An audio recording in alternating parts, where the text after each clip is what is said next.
Hi, everyone. Good afternoon, good morning to all of you. If you're in Asia, good afternoon. Glad to have you back. And of course, this is the third installment of our Ask the Expert session. And today we have Pia Wong with us. I'm really excited to have her. She's going to be talking about social impact. And I know this is not necessarily a new topic, but definitely a modified one, and it has evolved quite a bit. So Pia Wong has more than 20 plus years as a social impact leader, and I'm going to share my screen now so that you get to have a look at her background as well. Now, just for housekeeping purposes, all of you will be on mute unless you want to speak, at which point we hope you'll keep your questions to the Q&A after the presentation made by Pia. At any one point in time, feel free to populate the chat rooms with your questions or even your background. Introduce yourself to us. We'd love to hear from you. So let me get back to Pia. Pia is our senior advisor at LimLoges&Masters, and she has more than 20 plus years as a social impact leader.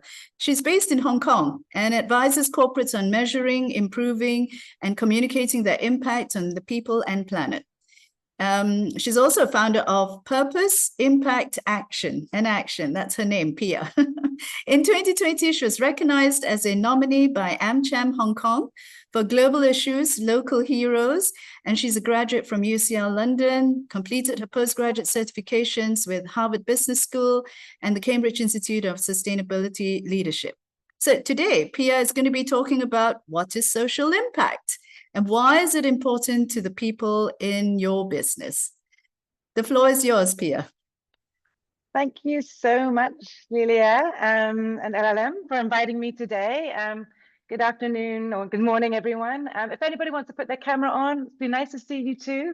And it's nice to see the names here. And I really appreciate your time this afternoon to learn a bit about social impact. I'm here really to help you and answer any questions as well as I can on this topic, which is, as Lilia mentioned, constantly evolving.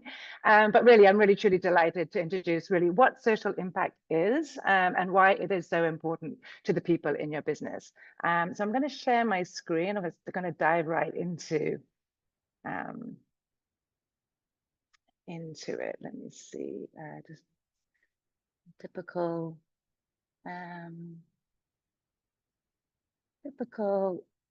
Here we go. So make sure you can all see that. Is that okay, Lilia? Can you see it? Yep, we can see it now. Thank you. Great. Yeah. Okay. So what is social impact? Well, you can. Oh, let me just admit some more people coming in the room. When you think of social impact, the easiest thing to think about is people. You can call it people impact, actually. So whether you're a large MNC, multinational, or social enterprise, or even from the nonprofit world, ultimately social impact is the effect that your organization has on the people it interacts with, both inside the business, i.e. your employees, your staff, but also very importantly, the effect that your products, services, or any activities has on the community it operates in. Okay, so it's important to recognize that an organization's social impact is not limited to charitable initiatives or CSR programs. In fact, it's impossible to separate social impact with the people and community that it operates in. Okay, and I love this because I love that one of the questions that came through before this talk was, what is the difference, between CSR, corporate social responsibility, and social impact? So I just want to make it very clear here because I get this asked a lot, especially because of my background, and I can tell you a little bit more about my background later. But it's very much started in the CSR world when I was working both in PR and for a nonprofit. So corporate social responsibility really, refers to practices and policies undertaken by corporations to have a positive influence on society. This often includes initiatives related to philanthropy. We know this, for example, like donating money to a food bank or other charitable causes. And of course, community engagement, volunteer reading to kids or, distributing food packages, for example, to underserved communities. whereas social impact actually refers to the effect of an organization's actions on society, and importantly, both the positive and the negative. Okay, so the intent is also different in the fact that, you know, CSR is very much a proactive approach from a company, being a good corporate citizen, whereas the intent for social impact is the other side, is the effects of the actions on the well-being in individuals.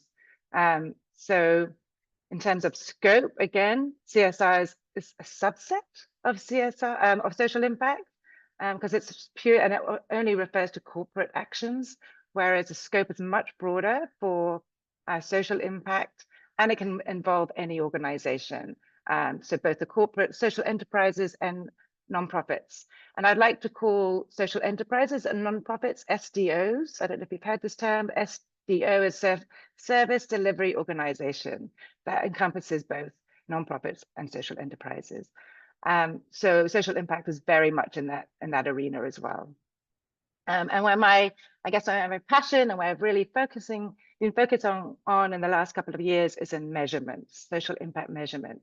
And again, this is where there's quite a differentiation between CSR, which really emphasizes reporting and compliance, whereas on the social impact side, it's much more concerned about measuring the outcomes of the impact and effectiveness in creating change.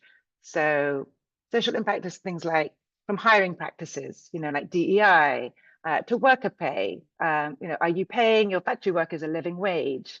To supply chain partnerships, for example, in apparel. How does like the dye that you're using in the clothes that your company sells affect the water, you know, used and the health and the well-being of the people in the local village, you know, where the factory is based. So it is much broader and slightly different. What I love, I would share this next slide, because it is a very common mistake in social impact measurement, which is this visual really illustrates it well, I think, because this is a study of over 1,700 indicators on the social side and that were examined, and only 8% evaluated the actual effects a company the effects of a company's practices, i.e. the social impact, whereas a significant majority of the indicators, 92%, measured the company's efforts. That means like staff volunteer time, donations, issuing policies or commitments, you know, conducting audits. And that's sort of more the CSR, you know, mindset. So, you know, even CSR activities like number of books donated, trainings conducted, community programs, food distribution, all of that stuff is on the left side. And, you know, the effort, because we love to track effort because that's an easy thing to track. It's much harder. And this is why I love this space, because it's, you know, it's not easy, but when you get there, it's worth it. And that's the effects of the outcomes, the long-term impacts of the efforts. So that includes things like behavioral change, number of jobs created, reduction in human rights violations, diversity among senior leadership. How are those numbers changed over time? So that's just want to get that clear. So next, most importantly, what are the two key questions that social impact addresses? One, who is affected by your business? And two, how are they affected? So first you need to understand who they are. You've got a lot of stakeholders. I'm not going to go through every single one, but you have, you know, you get an idea how important. And they all have a different weights, but obviously I'm going to mention the few most critical ones, your employees. This is really the core. This is where your company's culture, you know, stems from. This is where you can drive social initiatives through their engagement and ideas.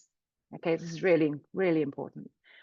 Customers, for a company, I mean, at the end of the day, socially conscious customers are seeking brands that align with their values. This is a trend that is happening whether you like it or not. If you're a SDO, you know, social enterprise or nonprofit, your customers are your beneficiaries. So it's so critical to understand their needs, not what their needs were, but what are they now and what are they going to be going forward, because it's constantly changing. and investors. You can't really mention stakeholders without this. This is obviously critical. Shareholders, potential investors, but they are prioritizing companies with strong social responsibility records. I mean, they're going to choose between your company and another one. This is really critical. So again, at the end of the day, all of these are the other one I want to mention because my background's in PR, marketing, media. It's so important because media coverage can shape public perception and awareness of a company's social impact efforts. It can actually break or make your company too. Just one bad call out that you've been greenwashing or you've done something drastic, this will completely change the perception and maybe the future of your company. But once you understand your stakeholders' specific point of view, then you can have an explicit intention to improve the outcomes on the terms that they care about. So this is really important. And how do we do this? Well, before we go to the how, why? Okay, why? This is really important. So why is it important? Well, obviously, yes, a company's only as good as its people, right? And I love this study. Thanks to LLM for highlighting this, because this is the one from their white paper from perspectives from CEOs in Asia Pacific. You can download it from their website. Lilia did not ask me to mention this at all, but I do think it's a great study that driving business success through sustainable innovation. And they talk about they refer to Deloitte's Global Gen Z and Millennial Survey. It just came out last year. 22,000 people were surveyed, Gen Zs and millennials, and 44 countries. It's a huge survey. And this is what they found. 4 in 10 said that they rejected work assignments due to ethical concerns. Only over a third have turned down employers they feel aren't doing enough on matters such as the environment, DEI, or mental health. And less than a half believe the impact of business on society is generally positive. So anyway, that survey's out in the public domain. You can go check it out. And there's lots of other great insights from this paper. So do take a look. And at the end, I will share some examples of how specific companies in Asia, actually in Hong Kong and around APAC companies have been successful to respond to this demand. So I'll be talking about that a bit later.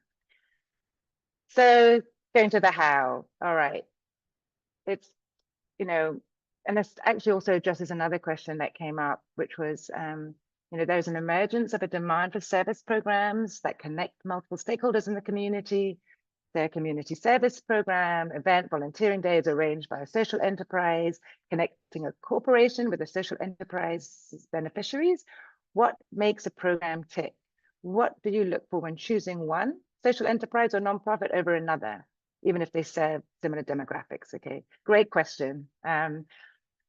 Ultimately, it's about building effective partnerships. You need to know who they are. You need to make sure that you form a strategy together so that you can you've got your own KPIs, both the social enterprise or nonprofit and the corporate on the corporate side. So first, for successful partnerships, you really need to understand your own goals as a company, as a business, before choosing nonprofits to work with. Okay, that's number one. For example, MTR, MRT, MTR in Hong Kong, they're doing some great work here in terms of social impact. They collaborate with quite a few NGOs that integrate individuals with diverse abilities and backgrounds into the workforce. I think they have maybe 10 now, with both physical and mental disabilities. And this really aligns with their business needs in a competitive talent market. They believe the NGOs really can help them reach those goals. The NGOs are training them. The NGOs are identifying the best candidates for them to help, and then they do internships and they provide programs to sort of, test them out. And then, and it's been a huge success and they're hiring them full time and it's been great. So I think this is, one area. So, purpose, obviously, an impact, they really need to recognize also that SDOs can really help them fulfill those goals. But to do this, you really need to understand the social enterprise or the nonprofit's objectives. And that means building trust. And it's common for funders and NGOs not to fully disclose information during discussions. Budgets might not necessarily include all the expenses, then the funders get skeptic, and then NGOs like to withhold details because they're kind of concerned that if they're too transparent, it's going to jeopardize the funding. You know, or maybe they don't understand that we need money for capacity building because they always want to look at, like, make sure that every single dollar goes to the end beneficiary. But, you know, for sustainability and for real, you know, good impact, you actually need to invest in capacity building. This is critical. Okay, so this is, you know, transparency. So at the end of the day, it's just asking really important questions, you know, and I have to summarize them here so you have a, you know, good idea that really for corporates and the funders point of view, you need to ask, what is our purpose? You know, what are our social environmental goals? You know, we live in a new era where consumers, businesses, investors, employees, and service providers, they attach real economic value to social outcomes. And this is for the first time, you know, nonprofits actually have economic power, you know, an era where yesterday's kind of feel good issues like education and environment, healthcare, the arts, animal rights, they actually have direct economic consequences and opportunities. So as part of the due diligence process, going back to the original question, funders can ask questions such as, is the SDO a learning organization? Can they show they've learned from their mistakes? Are they open? Are they transparent when they do make mistakes? You know, and or from a governance standpoint, for example, does management listen to the people working on the ground? Do the board of directors really relate to what is actually going on?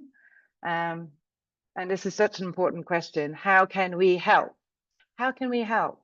Just ask any NGO really where they need help and see if you can support them in that area. Listen to their needs as opposed to we know everything and we're going to help. You know, it really has to go both ways. And on the nonprofit and the social enterprise side, you know, like I mentioned, nonprofits now have leverage, you know, but they have to learn how to measure and they have to sell their impact to a new set of stakeholders. Are they being fully transparent? You know, asking themselves, are we looking after our own staff? You know, are we measuring our impact effectively? So these are very critical questions that I think are important to bear in mind. And then finally,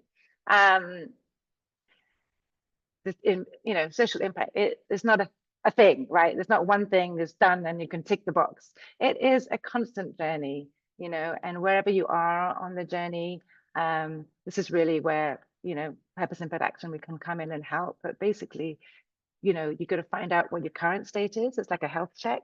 Like if you're going to go to the doctor, you've got to know like what medicine you need or how you can improve or, you know, wherever you are on the scale. So the first part is acknowledging, you know, the societal and environmental issues, and that could be a materiality assessment for a company or an impact evaluation for an NGO or a social enterprise, just to see where you are.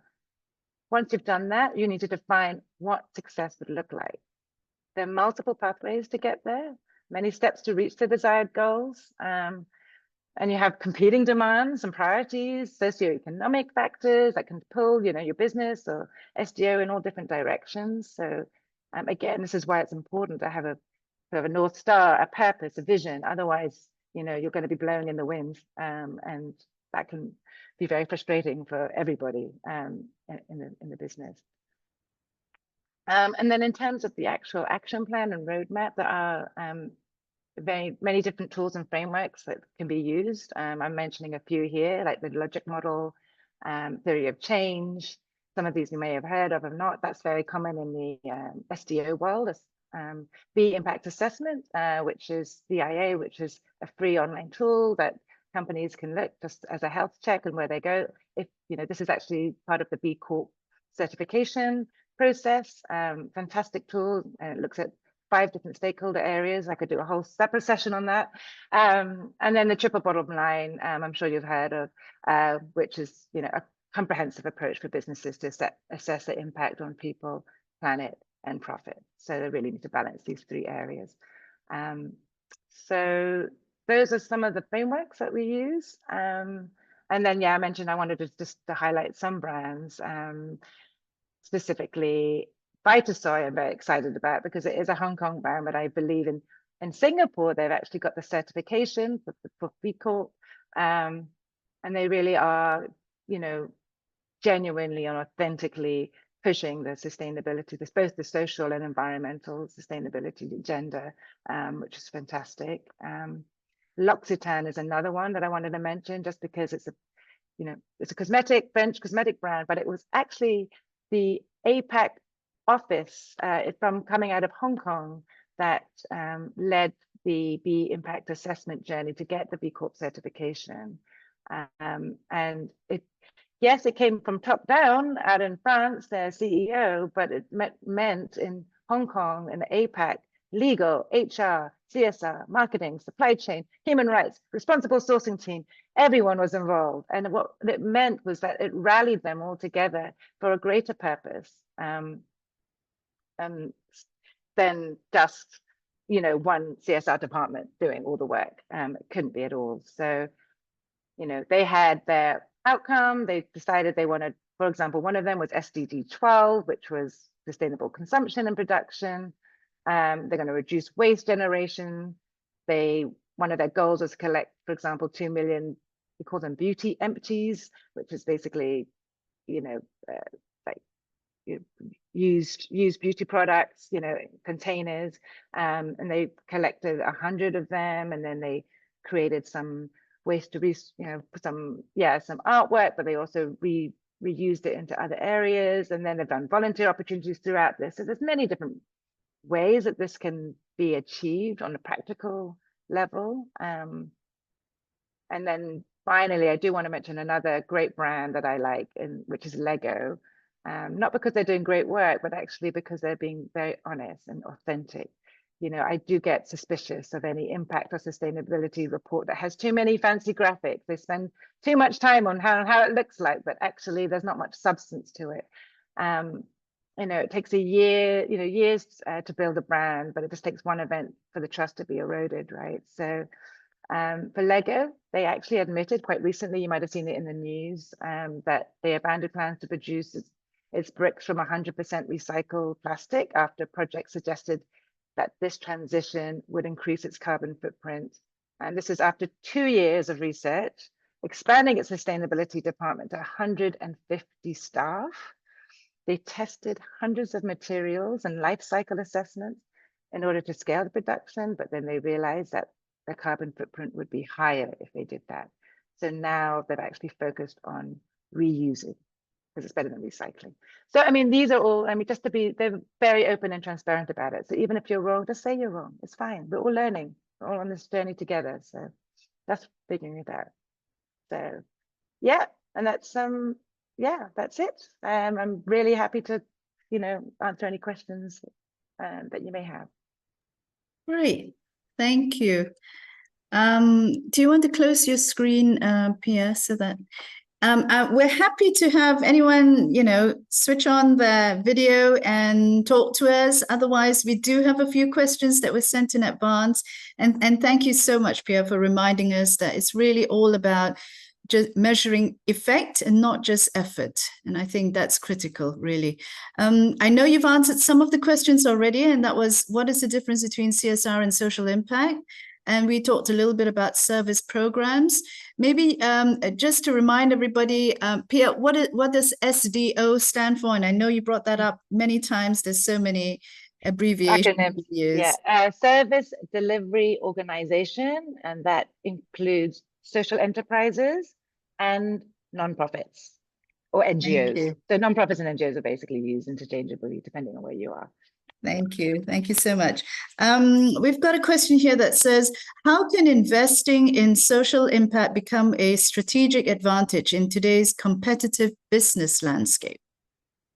Well, I think this presentation pretty much showed this, it creates a purpose, right, for the employees. It gets them rallied towards the North Star once you've defined your goals, whether it's getting the staff towards, volunteering towards something, or you have specific,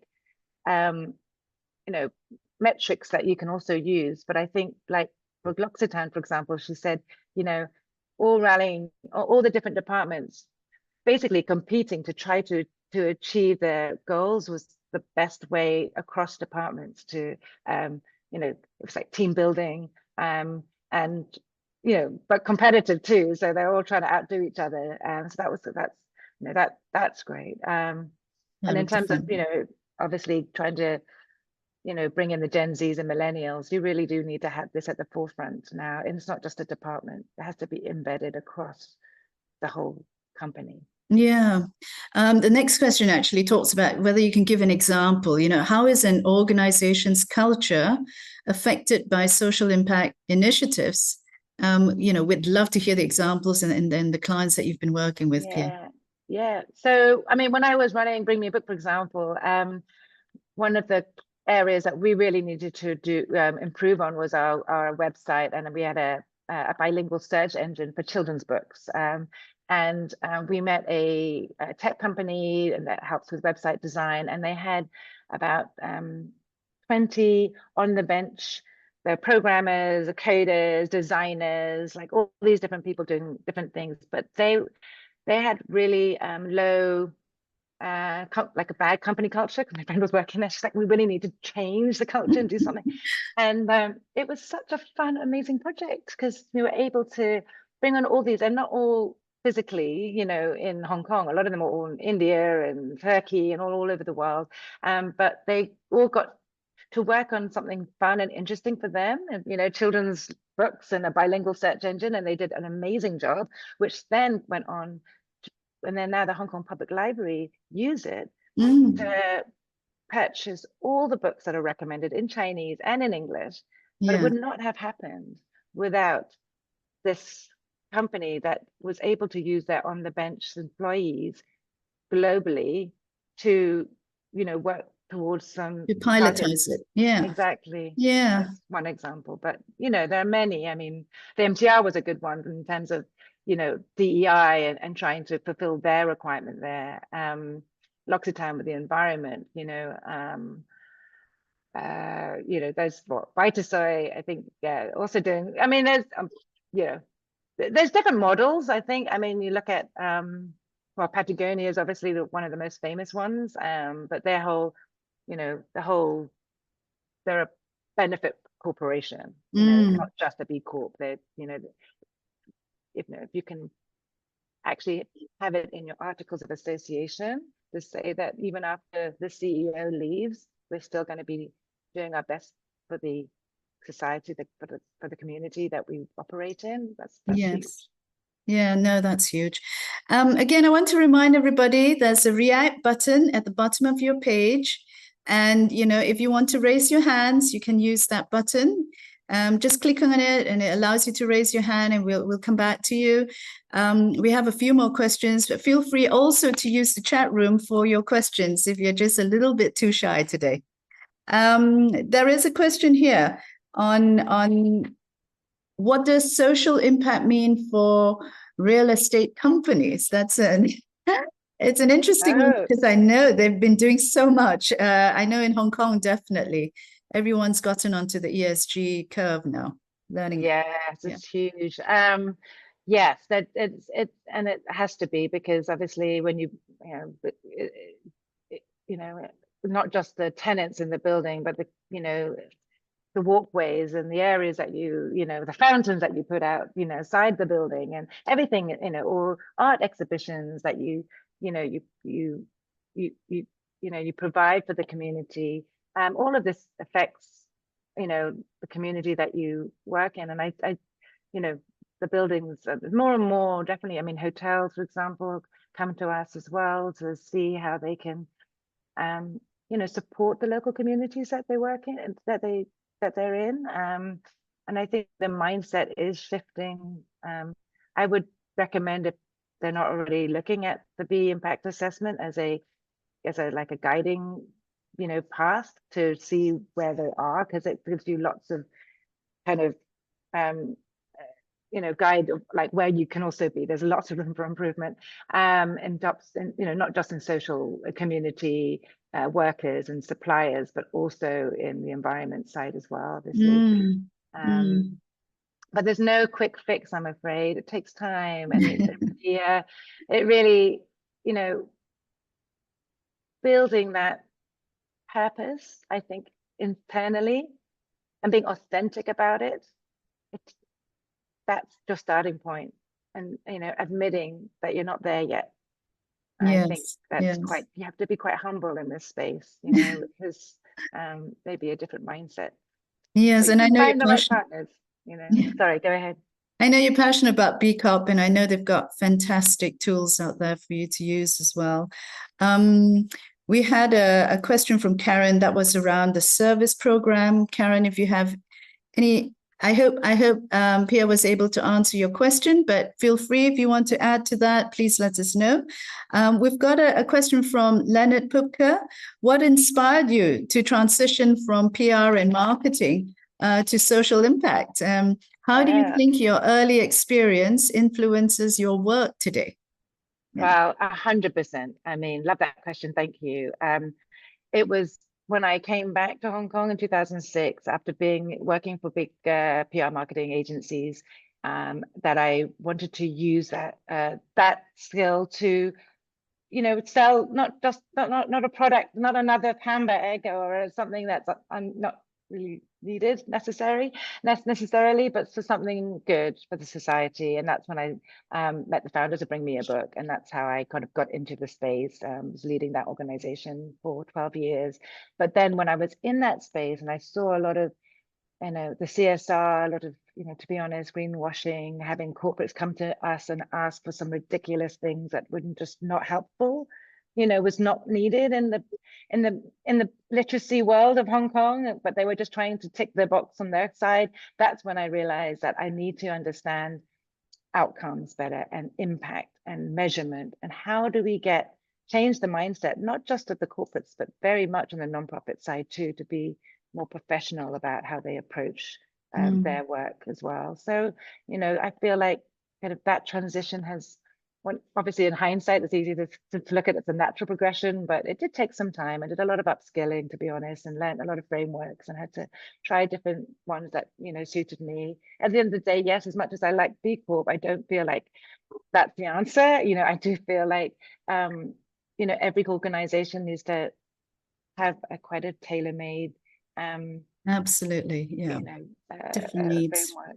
And there was another question, sorry, just let me have a look. I would like to ask another question. What is the best way for a small social enterprise to approach cooperation? Oh, you know, you might be small, but you can be mighty.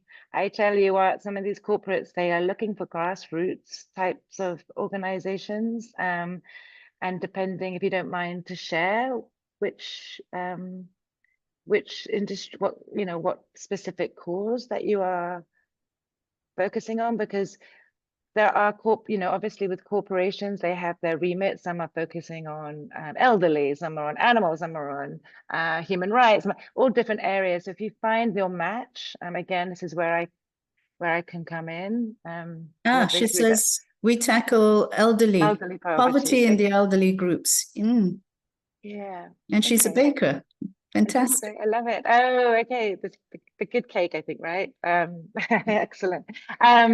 Yeah, I mean, again, we need to do some due diligence yourself with finding those corporates that that focus on the elderly or poverty or food redistribution. Perhaps it's a cross partnership with other food redistribution NGOs, for example. The fact that you're a social enterprise, not an NGO, can work in your favor as well. But it can also be difficult depending on the remit of the corporate. But yeah. Okay. Thank you, Karen. Thanks for that follow-on question. All right, we've reached we've reached a half an hour, and you know, we promised everyone we won't take a lifetime to do the session. I just want to remind everybody again that we've got a fourth installment, and that's going to be held on the 29th of October with Robert. And Robert's going to be talking about greenhouse gas emissions. So I do encourage you to seriously think about your environmental footprint, what that carbon output or input or, you know, net result could look like. But Robert's here to answer questions. He's got a long career in energy management. So thank you so much again, Pia. Thanks everyone for dialing in today. I really appreciate your questions and also the presentation. Thanks so much. Bye now. Thank you. Bye. Bye, everyone.